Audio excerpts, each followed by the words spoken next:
Shalom, brothers and sisters. I think for me, one of the hardest things to see, and I've been seeing it for years now as they implement their system of scarcity on purpose, is the way that mankind can destroy food that others that are starving could use to survive. That is a next level evil that I don't think I'll ever get used to. Even just for stores, it's gone slightly past the expiry date, everything must be destroyed. Homeless people on the street dying of hunger and that haven't had a meal. But I digress. Food destruction. Canadian farmer forced to dump 30,000 litres of milk amid surging dairy prices. A farmer in Canada's Ontario province was forced to dump the 30,000 litres from his own farm as the prices surged due to inflation. In a video that he posted on TikTok, Jerry Hugan said his heart was broken from being forced to discard the milk. Right now we are over our quota, he said, adding that milk production is regulated by the government and the dairy farmers of Ontario. Look at his milk running away because it's end of the month. I dumped 30,000 litres of milk and it breaks my heart. Hugan lamented while he watched the milk spewing down the drain.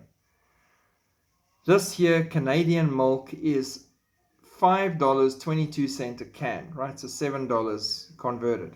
When I go for my haircut, people say to me, wow, Jerry, that's a lot for a little bit of milk. And I say, well, you have to go higher because we say no more on our own farm while they make us dump it. Had Hugan not been ordered to dump the 30,000 litres of milk, it would have kept the dairy prices low due to ample supply. The phenomenon is not limited to Canada, however, as the US also saw episodes of milk being dumped. And it's in South Africa too, not just milk, fruit as well. All of the milk dumping schemes stem from one single problem, Max Slovo wrote. There's a throne of power.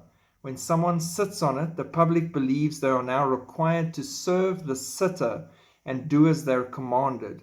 The command isn't the problem, the throne is. And it won't matter if you change who sits, the goal is control and always has been. And that nails it on the head. That's exactly what it is. It's an evil control system. And unfortunately, the throne's going nowhere. The Antichrist is coming to sit on it. And for them to drive up the prices and the demand, they discard of product so that those prices can stay high. It's ridiculously evil. And if that farmer tries to just supply that milk directly to the public, I guarantee you the next news story we read about will be, whoops, strange fire on Ontario farm, dairy farm burned to the ground. No one knows why. Shame. Oh, wow. This world is lost in the midst of all the darkness because they have embraced evil and not good. God bless. Keep looking up. Shalom.